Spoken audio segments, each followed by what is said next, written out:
It is wonderful to welcome Cassidy Taylor to the podcast. She is a young and talented musician coming from Ontario, Canada. Welcome to the show, Cassidy. Good to have you here. Hello. Thank you so much for having me. First, I'd like to ask, how did you spend your Easter? With family. It was nice. Yeah. Yeah, I actually took a weekend off for once. No Okay. working. Yeah, which is like pretty rare for me. Yeah, so it was really, really nice. Yeah. Saw some family, went back up north, to my hometown, Halliburton. And yeah, it was great. How about you? Yeah, so I'm, aside from my younger brother, I don't have family here in Budapest, Hungary. Most of my family is back in Hanoi, Vietnam. Um, Okay, but wow. But I got a chance to go on a vacation, which is I would say 6 or so months coming. So Oh, nice. yeah, and like you, I took advantage of Easter to take some time off. The the past 2 weeks of yeah, my schedule was generally very busy, and I'd say that I'm returning to being very busy now. So it's good to have that few days of pause. Yeah, totally. So, are you generally like a busy person? Do you generally keep your schedule tight? Yeah, yeah, I do. Yeah, I do a lot of different things. um Obviously including music. Music is a big portion of that. Um, but yeah, I also teach music, Mhm. which is really fun. But yeah, yeah, I work a lot, and I like it. It's great because I'm doing what I love, so I don't really burn out as quick. But I do think that like I need to start taking some more time off. Yes, yes, Yeah, of course. it gets a little overwhelming sometimes. Mhm. Yeah. So, aside from music, what are your other work-related endeavors? It's mainly just music. So I'm teaching music. That's kind of a side thing for me. And then there's shows and songwriting, and yeah, Mhm. that's it for me. Yeah, Speaking of shows, you recently, as of this recording, had a show in Toronto. So, tell me more about that. yeah, that was really fun. It was called the Sundown Sessions in Toronto, and I met some really cool people. Met an artist who came all the way from the UK. Hmm. It was really cool. We're trying to get together for a co-write right now before he leaves. So I hope that gets to happen. But yeah, it was really, really fun. I performed with my usual setup, which is like my drum machine and electric guitar. And the crowd was really great, really friendly crowd. Um, and yeah, all around a good night. Wonderful. Congratulations. Thank you. So do you get to go to Toronto often, either for your shows or just for leisure? Yeah, yeah, I'll go sometimes to support some of my friends who were also artists and play shows in Toronto. But yeah, most of the time it's usually for a show of my own. Mhm. Um, so you mentioned looking to, carve out some time for recreation. So what are some of your recreational activities? Yeah, so I love to sort of stay creative as much as possible. And I try to sort of get away from a screen whenever I can. So I love drawing is one thing I love to do. Um, Sometimes I'll play video games. My partner works in video game sound design, so Mhm. he's very passionate about that. So yeah, sometimes we'll do that together. I'm a huge foodie as well, so I love cooking. I love going to new restaurants and trying new things, and yeah. Wonderful. Yeah, I have my younger brother whom I've mentioned. He's a big fan of video games too. I think when he's not studying, you are most likely going to find him playing was it multiplayer online games. I think Yeah. one of them is League of Legends. I'm sure it's very well known. Yes, I know that one. Yeah, it was very well known back in my days of high school too. I Mhm. didn't like it as much as other people. Yeah, Yeah, yeah. I've heard that one is really competitive, and like mhm. people are very passionate about Yeah. about League of Legends. And yeah, it's not something for the faint of heart, I think. Yeah. what are some of the video games that you play? Um, do you know Stardew Valley? That one's really I've fun. heard of the name. Tell me more Yeah, about it's like it's like a little farming game. I mean it's like a little 8-bit farming game. I was like sort of lifestyle games. I think like I'm such a workaholic that like I think playing video games that sort of like give me some kind of like to-do list or like it. um you know projects and stuff like that really kind of helps my mind like get out that energy without burning myself out. Yeah. So yeah, that's one that I really love. Minecraft is kind of the same sort Mhm. of deal. Being creative, like creating things and with colors and making art. Um, and yeah, those are kind of my two favorites right now. Wonderful. Yeah, I think I tried playing video games when I have like my summers off, but I don't find them to be as relaxing as most people thought it would be. And even during my days where I'm engaged at work, I don't find myself having enough time for video games anyways. And so that basically got laid at the wayside, unfortunately. Yeah, totally. So you work in is it philosophy that So I saw on your website? yeah, so my podcast name is Unlicensed Philosophy, and this is my platform where I talk about many topics, Right. obviously philosophy and music included, but my day job, if you can call it, is a student. I'm doing my master's program. Um, Oh, fair enough. Yeah, yeah. yeah. Cool. Mhm. Amazing. Yeah, So that's that super has cool. been keeping me busy for the past few weeks. Yeah, I'm sure. So I wonder, how did you discover that you were a creative person? From a very young age, I sort of knew that I wanted to do music. I was always um I was always really into writing. Like I would write short stories and poems and stuff like that. Um Eventually that turned into songs and I picked up a guitar and yeah, I sort of always knew like in my heart that I wanted to be an artist and perform. When I would watch people on stage as a kid, it was just like light me up. Like I would just be like so jealous and just want to be up there. Um and yeah, picking up guitar just kind of sealed the deal for me because it kind of gave me a way to perform those songs and get in front of people rather than just as a singer. Um, so yeah, I kind of always knew there was no really doubt in my mind, or no light bulb moment, I guess. That's wonderful. Yes, I discovered that I want to write at a very early age, but it took me a very long time to know, what to write about. I think I Yeah, do now. I have a lot of topics that interest me, and I help to write about them. I think you find my writings at the same website where I post this podcast. Um, but I suppose the reason that I want to write is because I don't find myself to be a good talker. Um, I know that I'm doing a mm, podcast now, but in order to do this show, I have to prepare a lot, and most of all, I have to prepare to speak in a in a manner that is yeah, understandable to everyone. yeah. Yeah, totally. I definitely relate to that. I think that I've always said I'm a better singer than I am a talker, um, most days. So yeah, I'm a huge introvert too, which I think is like I'm very internal with my thoughts. And so like kind of finding a way to express that through words is hard for me. So I do it through music. Mhm. So, given your busy schedule as well as your introversion, do you cultivate a social life of your own? Yeah, I find especially as like an artist who spends a lot of time in a studio and doesn't I don't leave my house too much.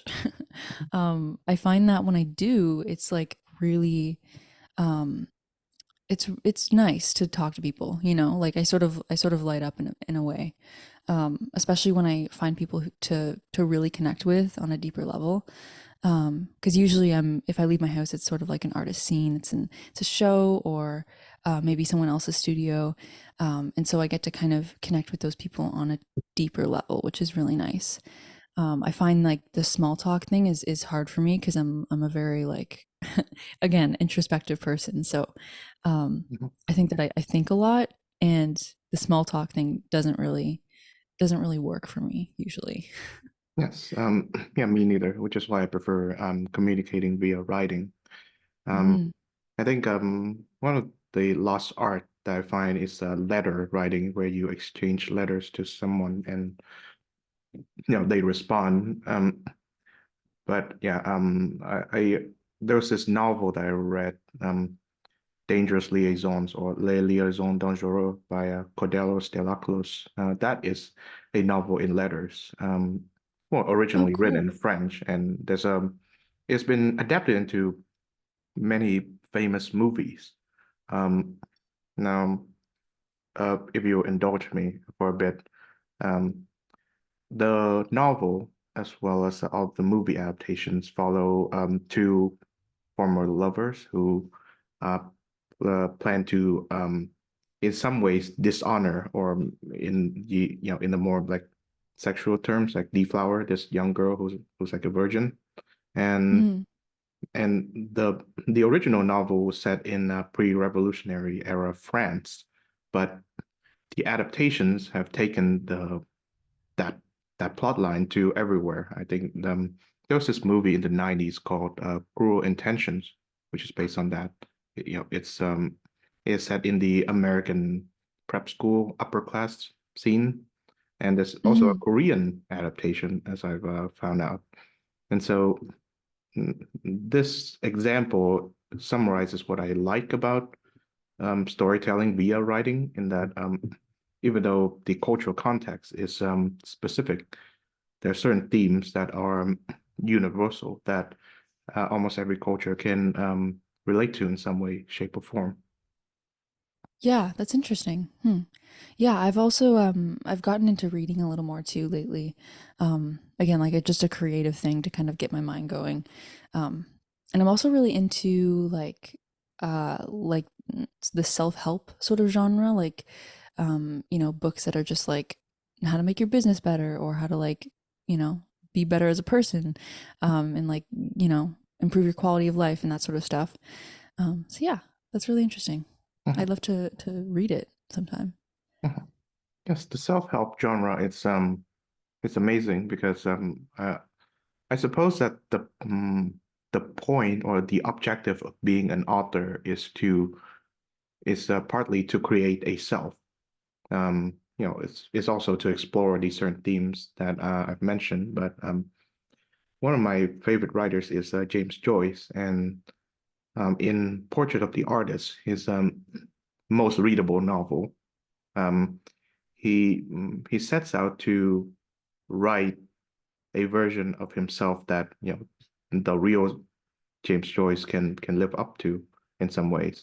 That character is named Stephen Dedalus, and he's a mirror of Joyce, but he's also a mirror of what Joyce believes are his ideals, which is that um, in some ways you are your own work of art, and in some ways everyone is a creative in that sort of self-creation.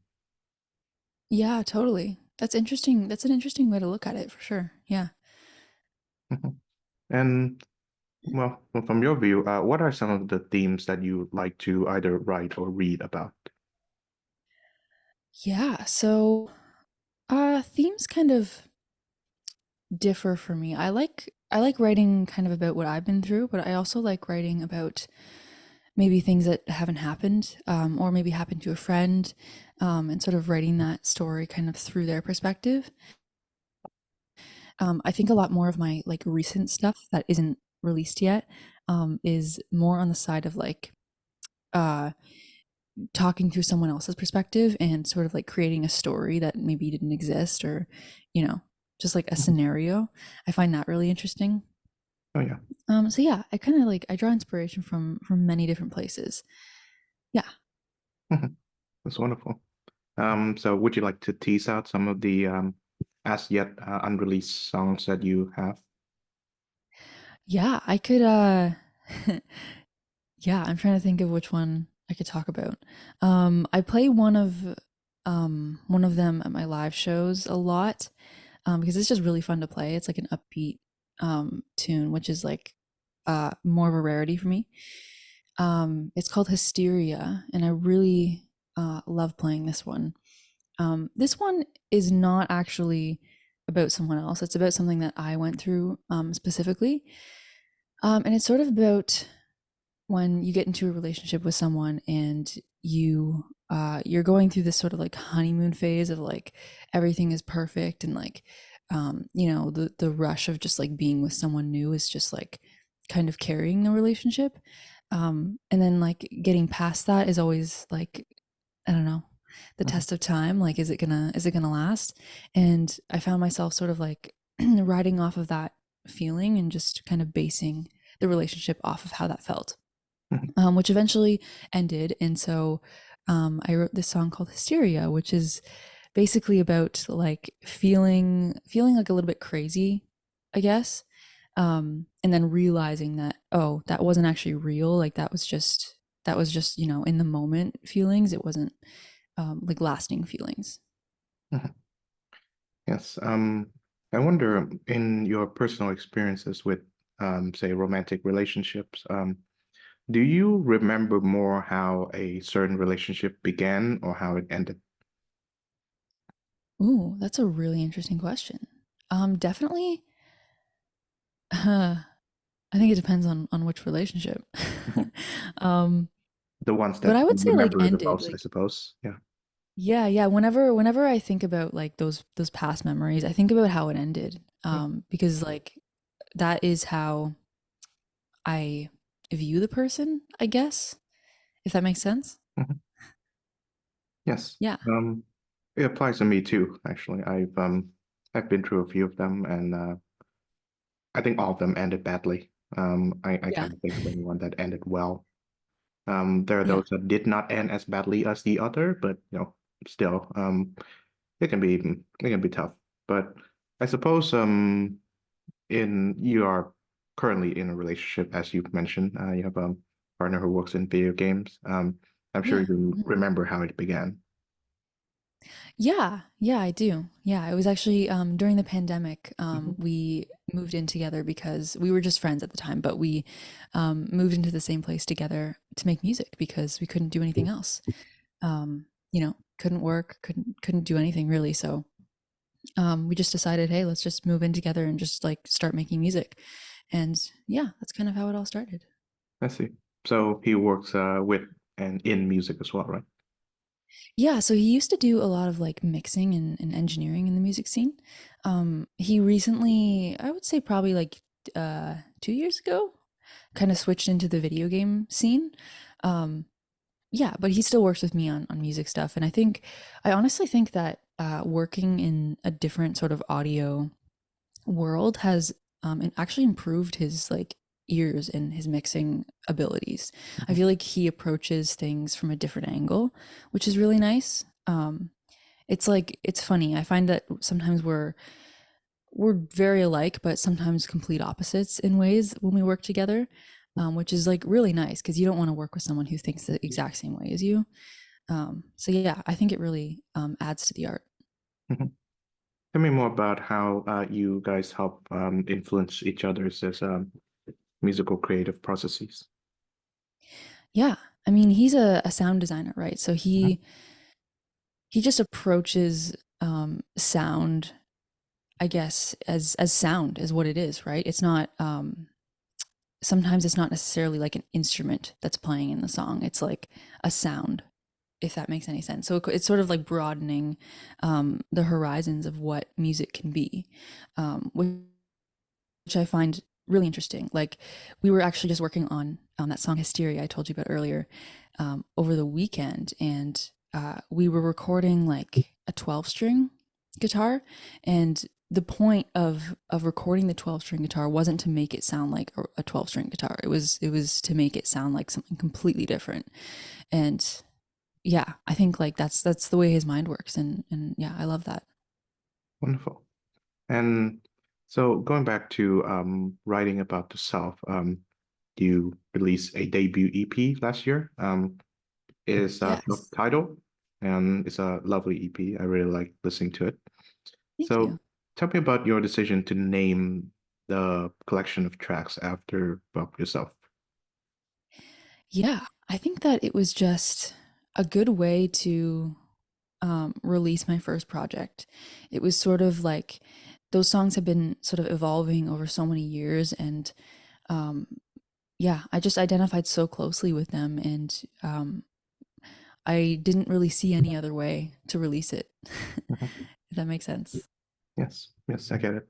Um, I do find that writing about yourself is, in some ways, it takes a lot of guts to do so. I don't think I can never, write an entire song or story or anything that is wholly about me because I find that for the most part, my life is pretty uninteresting, and whatever whatever chapters in my life that are interesting, I find it way too difficult to make sense of.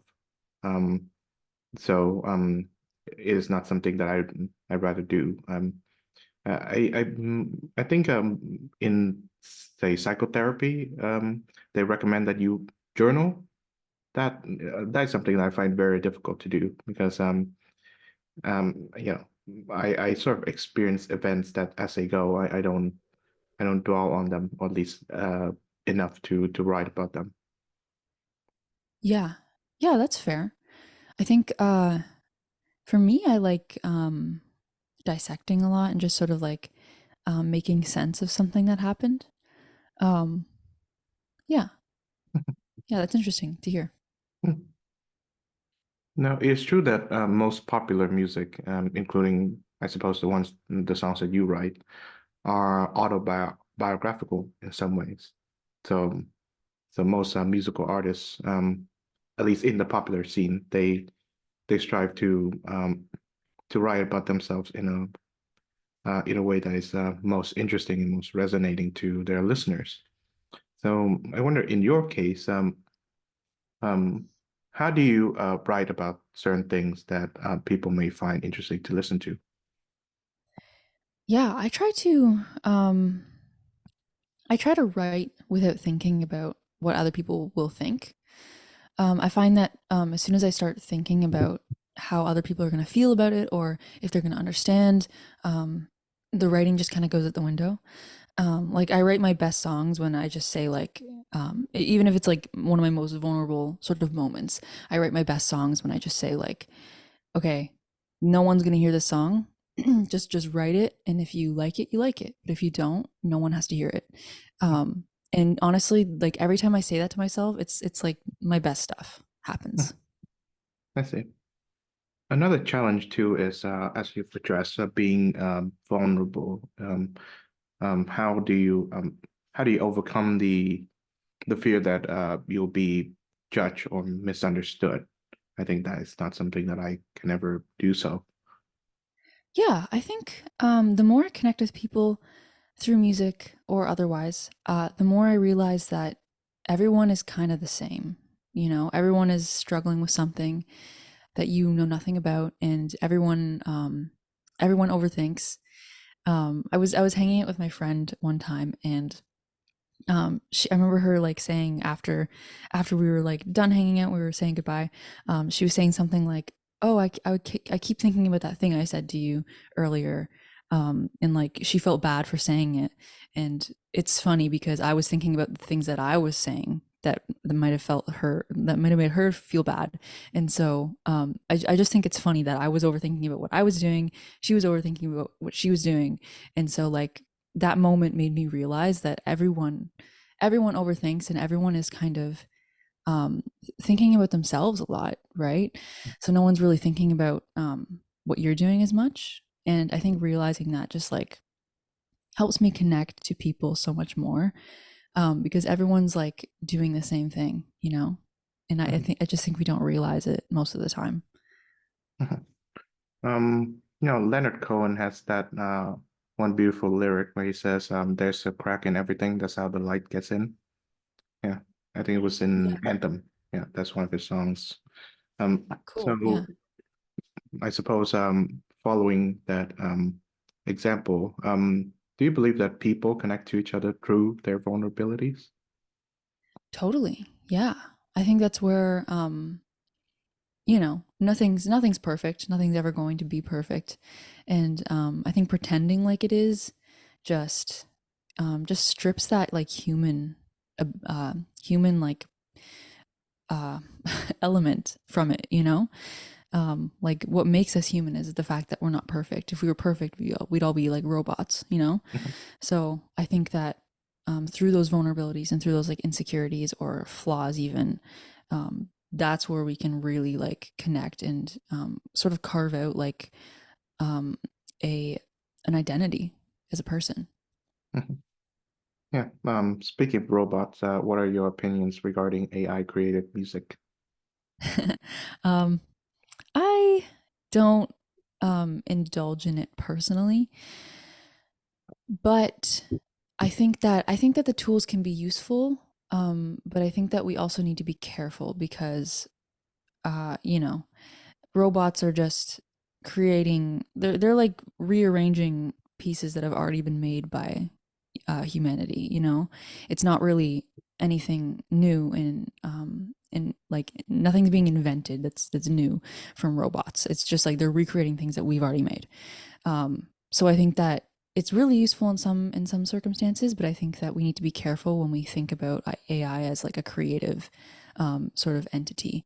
I think that it's yeah, like it doesn't have the ability to be creative, at least not yet, and I hope it never does because that could take away some very important jobs.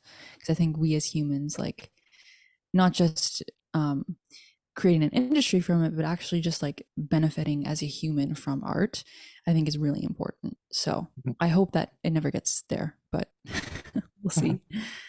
Yes. I'm in no way an artificial intelligence expert, but I'm a lot more convinced about you know how in at least in the 1980s onwards there are these two ways of viewing AI related dystopia. One is that there will be like a war between the AI and the human. So I'm guessing like Terminator is one of them. And the other is Blade Runner, how by inventing the AI, it changes the way that humans conduct, and the human AI relationship can be exploitative in ways that are uneasy. So which so given the state of AI now, which AI related dystopia do you think is closest to where we're heading?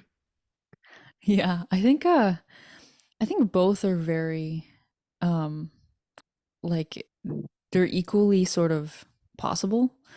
Um, but I think we as humans are very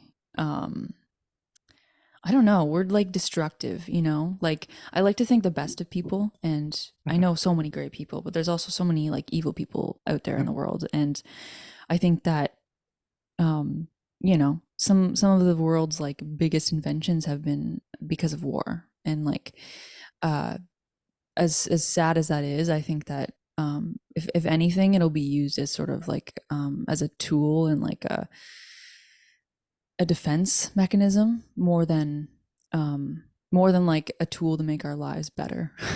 I guess I wanna believe that it will be used to make our lives better as people. And like Blade Runner is, I actually watched that movie recently. Mhm. Yeah, very interesting like uh, scenario. You know, I think that that would be kind of cool.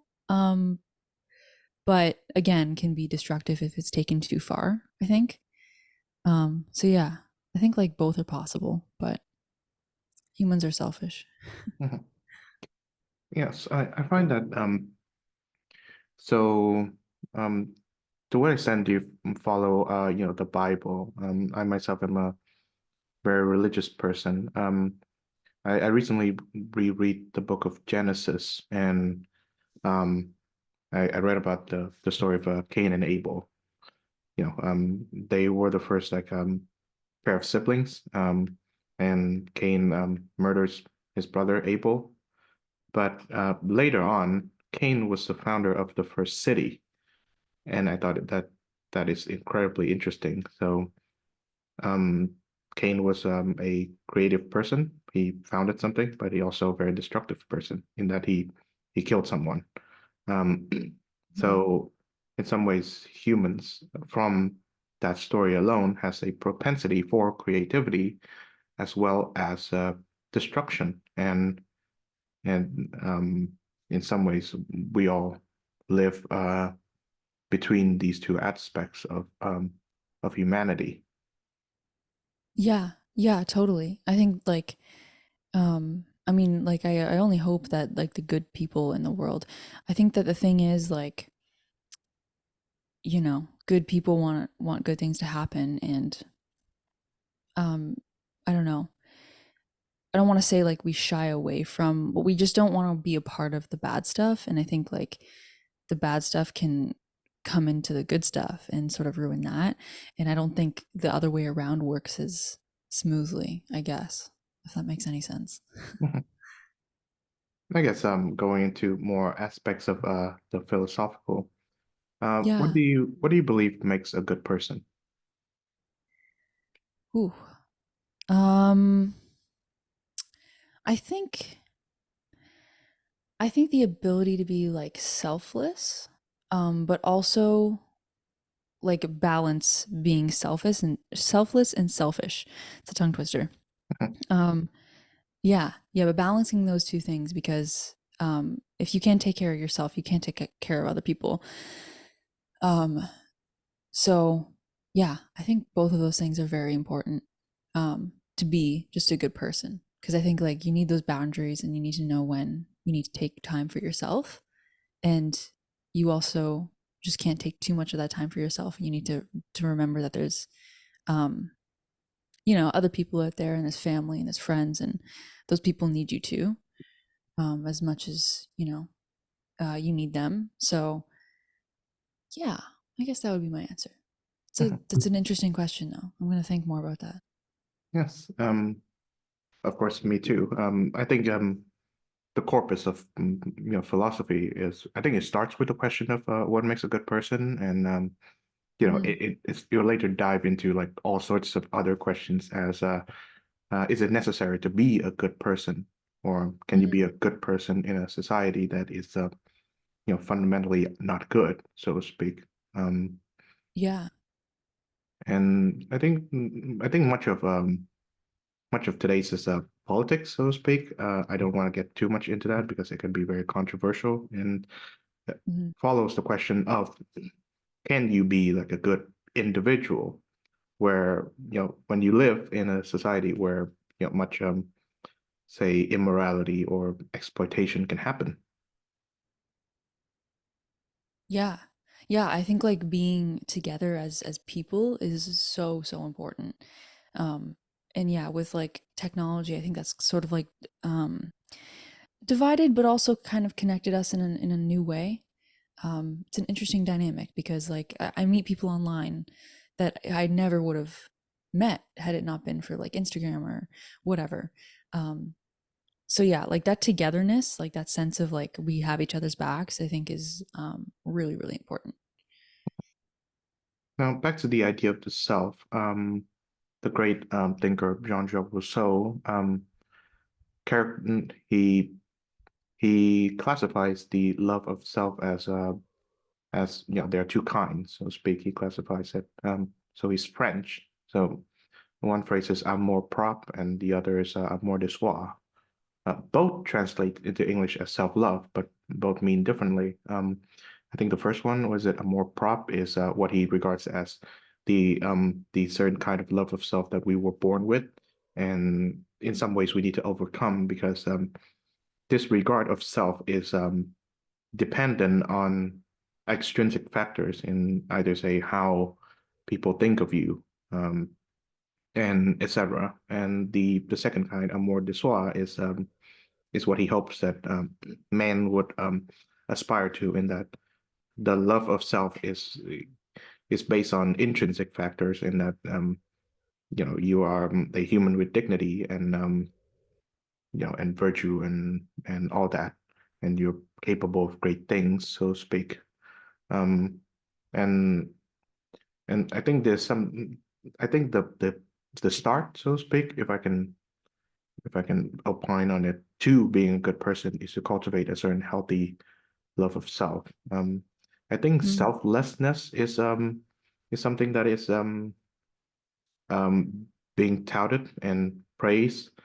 And people like, I suppose, Mother Teresa is an example of that. But for the most part, it is very tough to be selfless because you have needs and you have um, you have requirements. And but so I think in agreement with Rousseau, would say that I think it's good to strive for a healthy self-regard.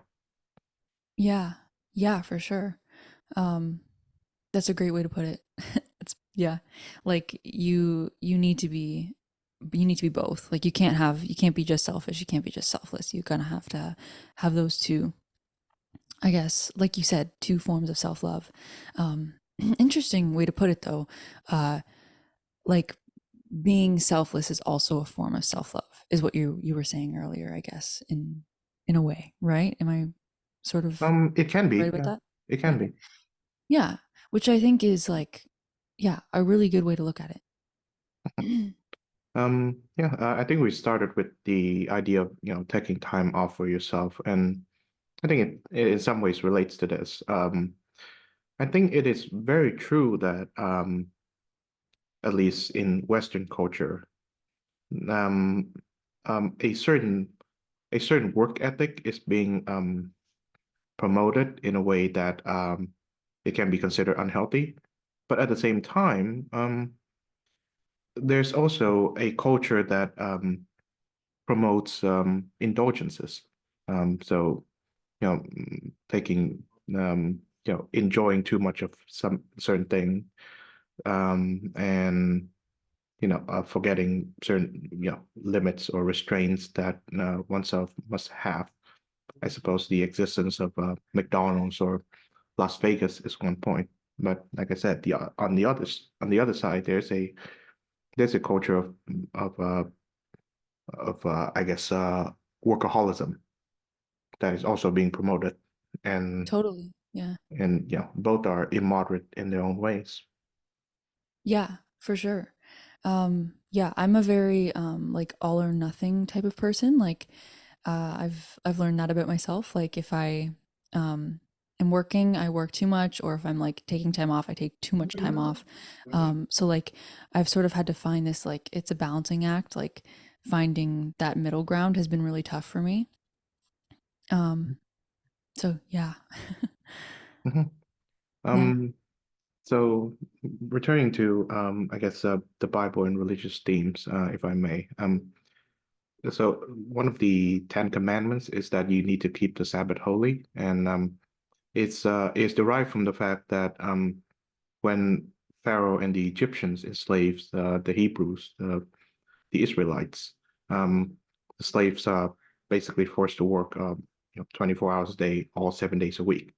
So in some ways, taking a break, taking the day off, is an act of defiance. Like, you do not submit to this form of slavery. And Hmm. in many ways, I think that act, the act of taking a day to yourself, either to contemplate religious matters or just to do what you didn't have the chance or the time to do during your work days. I think that culture is slowly eroding, and I certainly believe that it should be brought back. Yeah. Yeah, totally. I agree with you, like with the culture aspect, that there is a culture of like work ethic and working, but I think that over the years there's been this also this culture of like uh you know resting and taking that time for yourself is so important, and like having that quality of life, and finding another way to enjoy life rather than just working, because as an artist it's like it's your life, right? um, so it's hard to kind of distinguish those two things, and sort of divide it because it's like so intertwined. Because like, you'll be about to go to bed and you're like, oh, I have a song idea. And it's like, where's really the line between like, turn your mind off and, write that song. Um, so yeah, very interesting discussion for sure. Um, so I've talked to many artists who are independent, and I'm sure you're one of them too. Um, and they all have something in common in that to be to quote unquote make it in the music business, you don't just have to have the talent and the songwriting craft with you. You also need to have the skills necessary to build your own brand. So technically, you are a small businessman and you trade in musical tunes. Um, so to Yeah. what extent have you managed to juggle all of that? In so many ways. I mean, like I've taken on, I've taken on like, videography and like done, research in those areas. I mean, I create my own lyric videos. Yeah, if you like go to my YouTube, everything that's any lyric video I have on there is made by me. And probably any other video too, to be honest. I don't think I've ever actually had, um, like a proper video taken because it's like you want that money to go into the music, right? And there's not much left after doing that. um so yeah, I found myself doing stuff like that. You take on the business aspect by um doing your own finances, that sort of stuff. um and also just like reaching out to publicity is a huge one. We're such creative people that I think it's tough to sort of like be that business person and try to like communicate in like a business sort of manner, without kind of letting those emotions get in the way a little bit.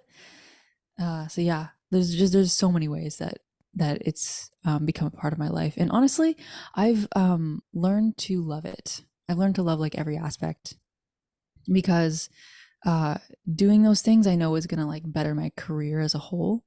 And so I find that um, it's like not as hard for me to like get through that stuff that I don't want to do sometimes, because I know that it's gonna like better my career, I guess. Mhm. Yes. I'm sure you've read much or heard much about the certain perils of being a signed artist, and that you have a record label deal with you.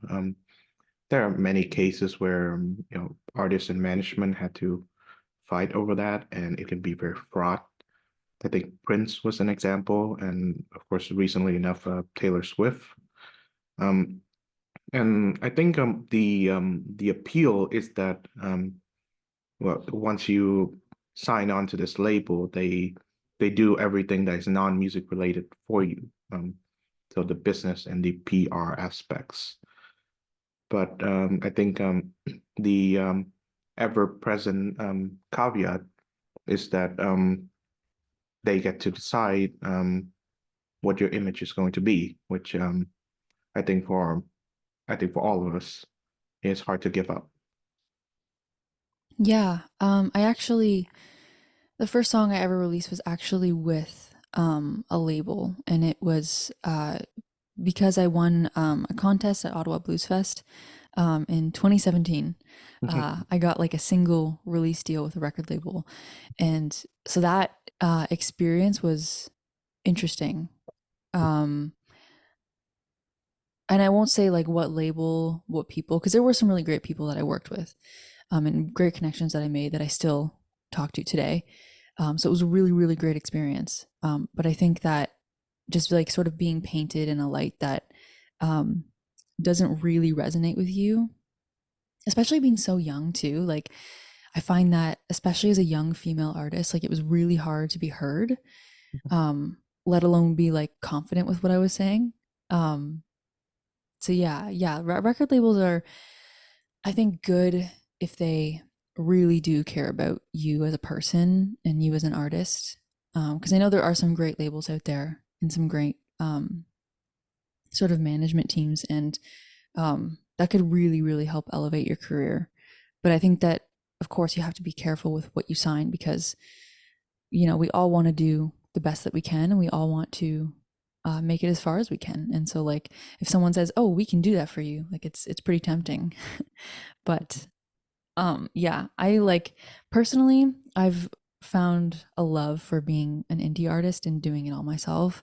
I just like I've been doing it for so long now that I think that having someone else in control of certain aspects of my business would like make me a little bit uncomfortable unless I hired them myself Mhm. and really trust them. Um, but yeah, like I've really found a love for doing it all myself and figuring it out. Yeah, that's wonderful to hear. So I'm not in the music business, but I would liken what you're doing with what I'm doing on this show, the podcast. I think I would be quite nervous if I hand over the reins of doing the show to someone else that's not me. Because in some ways, for me at least, it's not really a show. It's in some ways an organic life form, where I put certain aspects of me into the show that I would not put in anywhere else in my day-to-day living. And it has garnered a lot of attention, and you know mm, and and I've very grateful for that. But in some ways, I do feel that it is a life form that I help build, and I'll be very heartbroken if it's ever given to someone else. I think it will meet its like natural end before I ever do that. But here's hoping. Yeah, yeah, totally. Having someone else like in control of your art, which is essentially like it's your mind, right? Like it's your ideas, it's part of you, right? Mhm. Definitely feels a little bit like not right for someone to have control of that unless they like really really care about it. But yeah, it's really easy to be taken advantage of in the music industry. I think there's a lot of amazing people in this industry, but there's also a lot of people who just want money. Mhm. Yeah, it's an interesting business because it is, the whole industry is controlled by people who just kind of want to make money. And the people who are making that money and actually generating the revenue are the people who don't care about the money. So yeah, it's an interesting dynamic and it's an easy one to manipulate. Mhm. Yes, the commercialization of art is a very modern phenomenon. I think it's I think started with the modern economy, which is commerce related. Um, and there have been many great thinkers who ponder the aspect of this, whether art would capitulate to commerce, or with the wide distribution of art, it can widen the scope of, say, a given artistic or social message. Hmm. Yeah, I mean the pop industry is, like you said, it's a lot of like not all of it, but there is like a certain aspect that's like just like easy money, I guess. There's a formula to a song and to a certain point. But I do think like even people who I know who like pop music are sort of like they can kind of see through it a little bit. Even people who aren't in the music industry necessarily, they're just like a consumer. I think that they can really tell when something's genuine and something is just like for the money. I Hmm. think that it does show eventually. Eventually, it does show. Yeah. I wonder if that contributes to a certain decline in the popularity of those music contest shows. I'm thinking about I'm guessing in your country, Canadian Idol, if they have those things, or Yeah. I guess the Canadian Voice. I don't find that I don't find anyone who's like popular or received like a long time career based on that anymore. Yeah. Yeah. I like it's interesting because a lot of those shows are like singing contests, I guess. And it's more when you see like people's reactions to like them hitting a giant note or whatever. like that's amazing. Those are skills. Those are like important skills. But when it comes down to the art itself, like like Bob Dylan, for example, he wasn't like a belty singer. He wouldn't like hit the highest notes, and that's what he was known for, right? He was known for his lyrics, and that art is what connected to people. It wasn't like the big notes that is what made him, famous, right? So I think like balancing that sort of stuff with like actual artistic ability and like writing those songs that will connect with people, and just being a person that would connect with people on that deeper level, I think is important. Which is like it's interesting because those shows just like I find they base the best one or the person who wins off of what their vocal ability is. Sometimes, I mean, I guess not all the contests are like that, but most of them that I've seen at least is that's sort of the case. I find. So what you're saying is that Bob Dylan would never make it through the Canadian Idol or the Canadian Voice contest then. Yeah, I don't think so. No. Yeah, I think we could talk about Bob Dylan for another hour. I think he's one of my favorites. Yeah. Um, but I do want to address, when he received the Nobel Prize for Literature. I think it was in 2016. I think it was the first time that a musician, a songwriter, earned that prize, and there was a lot of controversy around that time because people thought that the High Committee of Literature is capitulating into popular demand or popular taste and whatnot. But I think otherwise. I always thought there's a rich literary quality to Dylan's works, and Dylan himself was influenced by a great variety of literary scenes. I think he started out in Greenwich Village with the folk scene as well as the beatniks of that time. But as his oeuvre evolves, his literary output in the form of song, as well as the influences behind them, becomes more and more and more intricate. And I think it's incredible. Right. Yeah. Yeah. Yeah. Totally. And I think like as um as you build that fan base and that loyalty, the more they understand you and the more that you can kind of go into the complexity of like what you're feeling.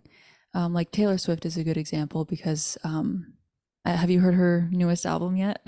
Um, I have Or not, you're not really into that music, maybe?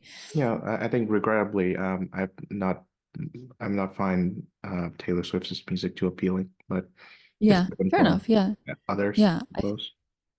yeah. I think like I say her music is a good example because like I find her music has gotten more and more sort of like wordy, more like complex metaphors are being kind of thrown in there. And I think that if she had kind of started her career doing that, that she would not be as successful because um, people take the time of day to listen to her music now, whereas before they, love stories, like you get it, you get the story. If you listen to the song once through, you understand what's going on. And I wouldn't say the same for her music now. So yeah, it's interesting the what you can get away with and what you can't get away with as a starting artist and someone who has like a loyal fan base. Yeah. I always thought that as I go through, reading and literary theory, I find that the one that makes the least sense for me is the death of the author. I never find it to make sense at all because for one, there is a human behind the work of art that's being created, and secondly, you know, the work of art is enhanced because of the presence of the author, and in that you've mentioned in the case of either Swift or Dylan, you can track their growth as an artist Mhm. and as a human being, and as such, you feel more connected to their art. Yeah, yeah, exactly. For sure. Mhm. Um, do you find that music has redemptive powers? Ooh. What do you mean by that? Um, No, it depends on what you mean by redemption or redemptive. I always Right. thought that it is, Hmm. at least for me, it you know, it is some is the perhaps the only one of the only things in the world that I don't find to be ugly. There's a lot of ugliness in the world, and even I think even certain music that depict certain ugliness, like really sad songs or really depressing songs. Hmm. I don't find them to be like you know um uh, distasteful, so to speak. Yeah, that's a good point to make for sure. Yeah, because I think even sort of like indulging in those feelings of like sadness and anger or whatever it is, any kind of like negative emotion can be a good thing too, right? Because you're feeling the emotions that want to be felt, right? So yeah, I think that music has this ability to make something really great out of something that maybe isn't great, like a negative feeling or situation. Music can kind of put a spin on that for sure. Yeah. And following up on that, to what extent do you believe that music has transcendental qualities? Hmm. So, again, sorry, can you elaborate? Like, what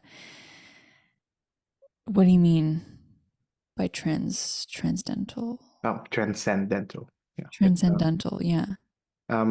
It means to elevate, to go beyond, I suppose, the mundane, the material, the routine, etc. Right. Yeah. Yeah. I mean, yeah, I think so. Like, I think pop music has sort of like started to push those boundaries a little more. Um, Again, because I think people can, the more the culture, um, evolves, I think that people can kind of see through what is real and what's not real. And I think like as human beings, we have so much like depth, Um, it's not just like there's so much like complexity to how we feel, and sometimes it's not just happy, sad, or angry. It's like there's so much more to it. um and yeah, music can be the same way. It can be bittersweet. It can involve so many different emotions. And uh yeah, I think that you can find more of that like type of music that goes beyond like you said, the mundane, in more like indie artists and like underground sort of music. I think at least that's kind of what I find is like because that stuff isn't necessarily deemed as like digestible. I guess it's not really like something that people would say is like easy to consume, which is why we don't find a lot of that in pop music. Yeah, I like what you said, in that you have to go underground or subterranean in order to find the transcendental, which is a nice Yeah. image Uh-huh. to carry with me. So final question. What Mm. does music mean to you? Oh, that's a big question. um, Music means uh, everything to me, to put it simply. It's like, I mean, it's my life, right? Like, ever since I was a kid, I don't remember a time when music wasn't a part of who I am. And it's like my life's journey, Like, they say like it's really difficult to be an indie artist, and sometimes you think about quitting. And um, I'll say, like, yeah, sometimes I've been pretty down about how my career is going or whatever, or like comparing yourself to other artists. But I've never once felt like I could quit. I guess like really actually quit. Like I've never deep down felt like I can't do this anymore, because it's just like there's no other option for me really. Um, so yeah, music is everything to me, and I think it will be for my whole life. That's a wonderful note to end on. Thank you very much, Cassidy Taylor, for Yeah, joining the show. thank you.